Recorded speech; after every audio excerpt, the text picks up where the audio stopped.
Hello friends, स्वागत है आपका आपके यूट्यूब चैनल हिंदी विद सैली में। तो हमारी जो है हिंदी साहित्य इतिहास लेखन की परंपरा सीरीज चल रही है, जिसके अंतर्गत जो है हम काल विभाजन और नामकरण को पढ़ रहे हैं। हमने जो है कल 3 इतिहासकारों को पढ़ा था। आज हम चौथे इतिहासकार रामकुमार वर्मा जी के बारे में पढ़ेंगे कि उन्होंने कालक्रम और समय उनका क्या बताया। तो चलिए हम स्टार्ट करते हैं।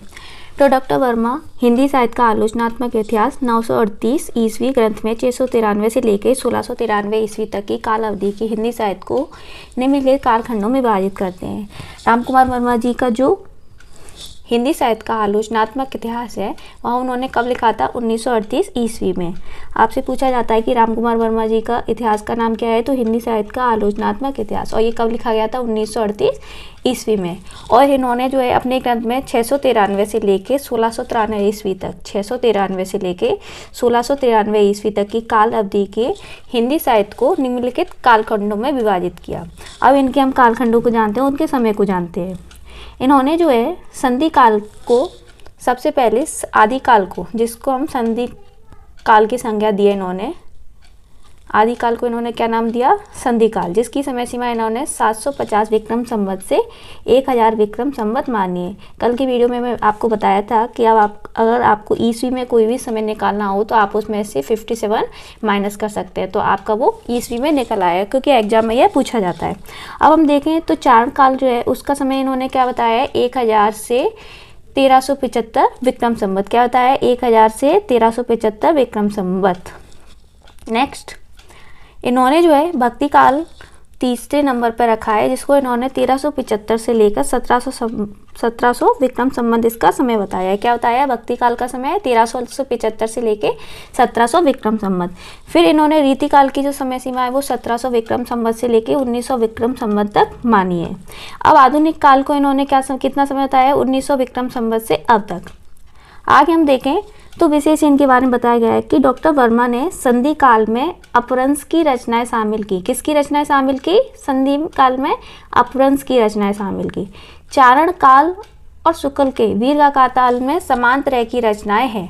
अतः कहा जा सकता है कि इन दोनों में कोई विशेष अंतर नहीं है। क्या नहीं है? इन दोनों में कोई विशेष अंतर नहीं है। आगे हम देखें तो डॉक्टर वर्मा जी ने अपभ्रंश के पहले कवि किसे माना है? स्वयंभू को। और हिंदी का प्रथम कवि ने मानते हैं। तो आपसे पूछा जाता है कि डॉक्टर रामकुमार वर्मा ने सबसे प्रथम कवि किसे माना है, तो किसे माना है? स्वयंभू को। और आपसे ये क्वेश्चन भी बनता है कि अपभ्रंश के पहले कवि डॉक्टर रामकुमार वर्मा के अनुसार कौन है, तो वो कौन है? स्वयंभू। यहाँ से कितने क्वेश्चन बनते हैं आपके? 2। नेक्स्ट, हिंदी साहित्य का जो आरंभ है इन्होंने कहाँ से माना है? हिंदी साहित्य का आरंभ 693 ईस्वी से क्या किया है? स्वीकार किया है। हिंदी साहित्य का आरंभ इन्होंने कहाँ से स्वीकार किया है? 693 ईस्वी से। आगे हम डॉक्टर हजारी प्रसाद द्विवेदी जी के बारे में पढ़ते हैं। इनका काल विभाजन भी बहुत इंपॉर्टेंट है।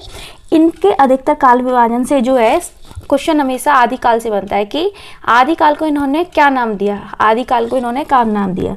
तो आदिकाल को इन्होंने सिर्फ आदिकाल ही नाम दिया। इसमें इन्होंने किसी एक प्रवृत्ति को नहीं माना, इसमें इन्होंने सभी प्रवृत्तियों को लिया। जैसे आचार्य रामचंद्र शुक्ल जी ने वीरता की प्रधानता को ध्यान रखते हुए वीरगाथा काल नाम रख दिया, पर इन्होंने आचार्य हजारी प्रसाद द्विवेदी जी ने आदिकाल में सभी प्रवृत्तियों को अपनाया और इसका समय जो इन्होंने 1000 ईस्वी से 1400 ईस्वी बताया।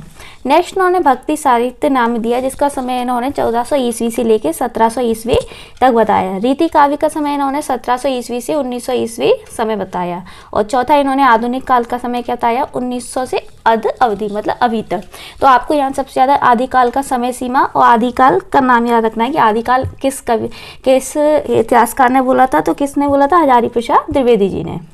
आगे हम देखें,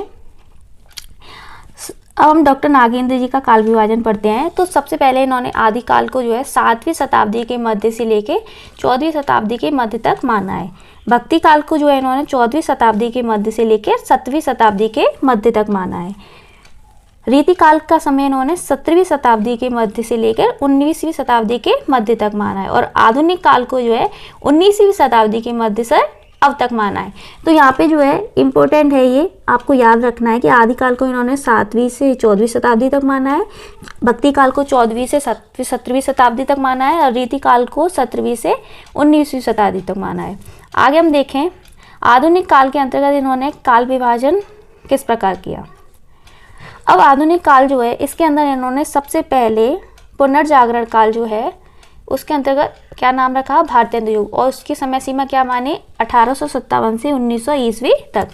दूसरा इन्होंने जागरण सुधार काल बोला, जिसे इन्होंने द्विवेदी युग नाम दिया, इसका समय है 1900 से 1918 ईस्वी तक। तीसरा इन्होंने छायावाद काल बोला, जिसके अंतर्गत इन्होंने समय बताया है 1918 से 1938 ईस्वी। ये बहुत इंपॉर्टेंट है, आप इसे याद रखें। आधुनिक काल के अंतर्गत उन्होंने जो समय सीमा और जो नाम दिए उनको। छायावादोत्तर काल जो उन्होंने चौथा युग बताया, इसके अंतर्गत 2 भाग किए, जिसमें सबसे पहले प्रगतिवाद और प्रयोगवाद काल को 1938 से लेकर 1993 ईस्वी तक रखा।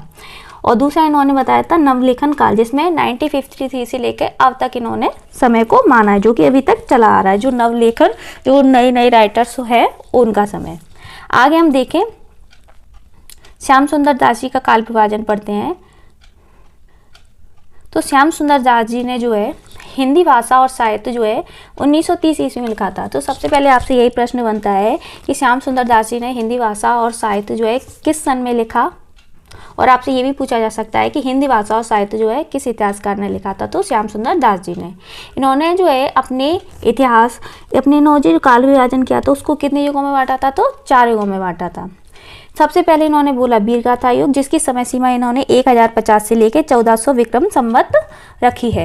दूसरा इन्होंने किया था भक्ति युग, जिसकी समय सीमा इन्होंने 1400 से 1600 विक्रम संवत मानी है।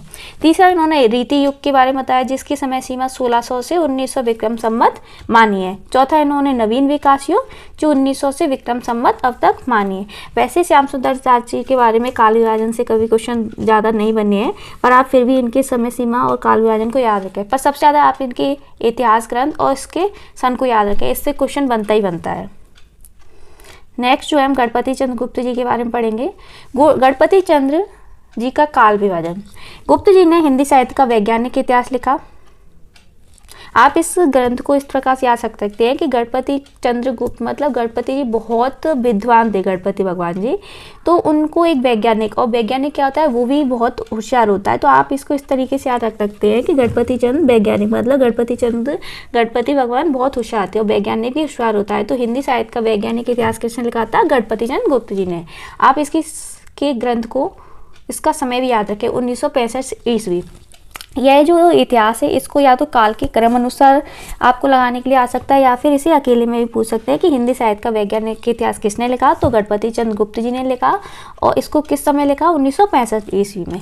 अब इनके जो इन्होंने काल विभाजन किया उसको इन्होंने 3 कालखंडों में बांटा। कितने कालखंडों में बांटा, 3 कालखंडों में।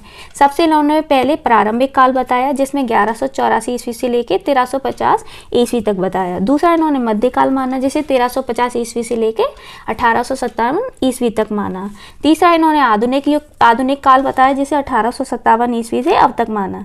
अब यहाँ पर जो है आप इसे बहुत आसानी से याद रख सकते हैं कि गणपति मतलब इनसे ही प्रारंभ होता है। मध्यकाल और आधुनिक काल अधिकतर ये प्रश्न नहीं पूछा जाता है, आपको ये प्रारंभिक काल ही याद रखना है, यही मोस्ट इम्पोर्टेंट है। इससे ही प्रश्न बनता है, ज़्यादातर इनसे प्रश्न नहीं बनता है। तो आप इसको याद रखें, इनको ना भी याद रखें तो चलेगा। नेक्स्ट हम आगे बढ़ते हैं गुप्त जी के बारे में। गुप्त जी के अनुसार हिंदी के प्रारंभिक और मध्यकाल के साहित्य को 3 श्रेणियों में वर्गीकृत किया था। मध्यकाल को इन्होंने जो मध्यकाल को बताया था, मध्यकाल का साहित्य उन्हें 3 श्रेणियों में वर्गीकृत किया था। आपको दिखा दूं मैं, मध्यकाल इसको इन्होंने 3 श्रेणियों में बताया है। कितनी श्रेणियों में, 3 श्रेणियों में बांटा है। देखते हैं हम इनकी 3 श्रेणियाँ क्या है। तो सबसे पहले है धर्म आश्रित काव्य। धर्म के ऊपर इन्होंने जो है इसको बांटा। तो इसके अंतर्गत जो है धार्मिक रास काव्य परंपरा, संत काव्य परंपरा, पौराणिक गीति परंपरा, पौराणिक प्रबंध काव्य परंपरा, रसिक भक्ति काव्य परंपरा को सम्मिलित किया है। तो धर्म आश्रित काव्य में किस किस चीज़ को शामिल किया गया है, धार्मिक रास काव्य परंपरा, संत काव्य परंपरा, पौराणिक गीति परंपरा और पौराणिक प्रबंध काव्य परंपरा और रसिक भक्ति काव्य परंपरा को शामिल किया है। अब हम देखते हैं कि राज आश्रित काव्य में इन्होंने क्या क्या शामिल किया है। तो मैथिल गीत काव्य परंपरा, वीर काव्य परंपरा, ऐतिहासिक राष्ट्र काव्य परंपरा, ऐतिहासिक चरित्र काव्य परंपरा, ऐतिहासिक मुक्तक काव्य परंपरा और शास्त्रीय मुक्तक काव्य परंपरा, जिसको रीति काव्य भी बोला गया, परंपरा इस श्रेणी में शामिल है। राज्य आश्रित से आप समझ जाइए कि रीति काल में हमने राजाओं का ज़्यादा गुणगान किया था। और लोक आश्रित काव्य जिसमें क्या शामिल है, रोमांटिक कथा काव्य परंपरा, प्रेमाख्यान जिसे हम कहते हैं, स्वच्छंद प्रेम काव्य परंपरा जिसे हम रीति मुक्त काव्य परंपरा कहते हैं, रीति लोक आश्रित काव्य धारा में आती है। तो यहाँ से ये मध्यकाल में इन्होंने इसको 3 श्रेणियों में बांटा। किस किस में बांटा? राज्य आश्रित काव्य परंपरा, लोक आश्रित काव्य परंपरा और धर्माश्रित काव्य परंपरा। इसे आप याद रखें, धर्माश्रित, राज्य आश्रित और लोक आश्रित काव्य परंपरा। आगे हम रामशंकर शुक्ल रसाल जी के बारे में पढ़ते हैं कि डॉक्टर रसाल जी ने दोहरे नामकरण और दोहरे वर्गीकरण के साथ हिंदी साहित्य के समृद्ध इतिहास को 3 भागों में विभाजित किया। कितने भागों में? 3 विभाजों में विभाजित किया। आपको मैंने बताया था कि दोहरा नामकरण जो है शुक्ल जी ने किया था। किसने किया था? शुक्ल जी ने किया था। इसको याद रखें। अब हम डॉक्टर रामशंकर शुक्ल जी के रसाल के बारे के काल विभाजन को पढ़ते हैं। तो सबसे पहले इन्होंने जो है आदिकाल को हिंदी साहित्य की क्या बोला है? बाल अवस्था बोला है, जिसके अंतर्गत जो है इन्होंने इसके 2 भाग किए हैं, पूर्वार्ध आदिकाल और उत्तरार्ध आदिकाल। पूर्वार्ध आदिकाल का समय 1012 से लेके विक्रम संवत माना है। उत्तरार्ध का माना इन्होंने 1200 से 1400 विक्रम संवत माना है।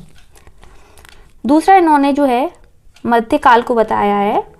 मध्यकाल को इन्होंने किशोर अवस्था बताया है। क्या बताया उन्होंने? किशोर अवस्था। इसके अंतर्गत भी इन्होंने इसको 2 भागों में बांटा है, पूर्व आर्ध मध्यकाल और उत्तरार्ध मध्यकाल। पूर्व आर्ध मध्यकाल को इन्होंने 1400 से 1600 विक्रम संवत तक बांटा है और उत्तर मध्यकाल को 1600 से 1800 विक्रम संवत तक माना है। तीसरा इन्होंने आधुनिक काल को हिंदी साहित्य की युवा अवस्था क्या कहा है? युवा अवस्था।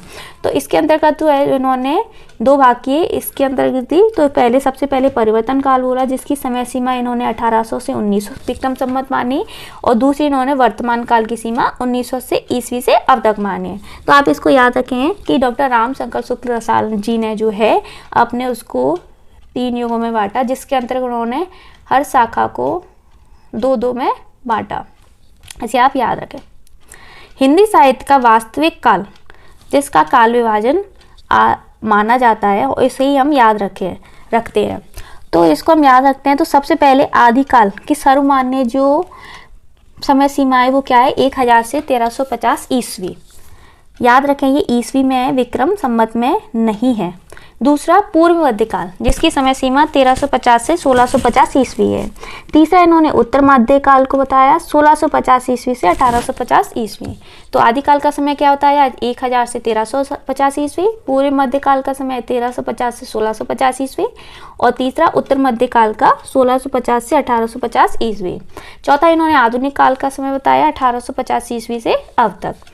अब इन्होंने आधुनिक काल के अंतर्गत जो है युगों को बांटा। तो सबसे पहला जो युग था वो था पुनर्जागरण काल, जिसे इन्होंने भारतेंदु युग कहा, जिसकी समय सीमा 1850 से लेके 1900 से मानी थी। दूसरा इन्होंने जागरण सुधार काल बताया, जिसके द्विवेदी युग भी कहा जाता है, जिसकी समय सीमा 1900 से 1918 ईस्वी है। क्या है? 1900 से 1918 ईस्वी। आपको यह जो काल विभाजन और नामकरण दिया है इसको आपको बहुत विशेषकर याद रखना है। इसको ही सर्वमान्य माना जाता है इसलिए, और इससे प्रश्न भी बनता है। नेक्स्ट उन्होंने छायावाद के बारे में बताया। छायावाद का जो काल है इसे प्रसाद पंत निराला युग कहा गया, जिसकी समय सीमा 1918 से 1936 ईस्वी बताई है। 1918 से 1936 ईस्वी बताई है। प्रगतिवाद काल का जो है इन्होंने जो है नाम रखा साम्यवादी युग, जिसकी समय सीमा इन्होंने 1936 ईस्वी से लेके 1942 ईस्वी तक बताई है। चौथा इन्होंने जो प्रयोगवाद काल बताया, जिसको है इन्होंने नाम दिया आगे का तार सप्तक युग, जिसकी समय सीमा 1942 से 1952 ईस्वी तक बताई है। पांचवा है नवलेखन युग, जिसकी इन्होंने समय दिया नई कविता युग, जिसकी समय सीमा 1952 से ईस्वी से अब तक बताई है। तो यहाँ से ये प्रश्न बनता है कि भारतेंदु युग को क्या बताया गया, द्विवेदी पुनर्जागरण काल को क्या बताया गया, छायावाद काल के अंदर कौन से कवि थे, प्रगतिवाद के अंदर क्या था, प्रयोगवाद के अंदर क्या था और नवलेखन का क्या था, और इनकी समय सीमा को लेके भी प्रश्न बनते हैं। आज के इतिहासकार जो है इन्होंने जो काल विभाजन और नामकरण किया वह समाप्त होते हैं। नेक्स्ट वीडियो में जो है हम किस इतिहासकार ने किस कवि को प्रथम माना और कौन सी रचना को हमने प्रथम माना उसके बारे में हम कल पढ़ेंगे नेक्स्ट वीडियो में। आज के इतिहासकारों के काल विभाजन और नामकरणों को हमने समाप्त किया है। नेक्स्ट वीडियो में है जो हम आदि कवि और प्रथम रचना को पढ़ेंगे। तो आज की इस वीडियो को हम यहीं समाप्त करते हैं। अगर आपको कोई भी क्वेश्चन हो तो कमेंट बॉक्स में ज़रूर बताएं और आपको कोई भी राय देनी हो तो उसका रिप्लाई मैं ज़रूर दूँगी। Please like and subscribe my channel. Thank you. Radhe Radhe.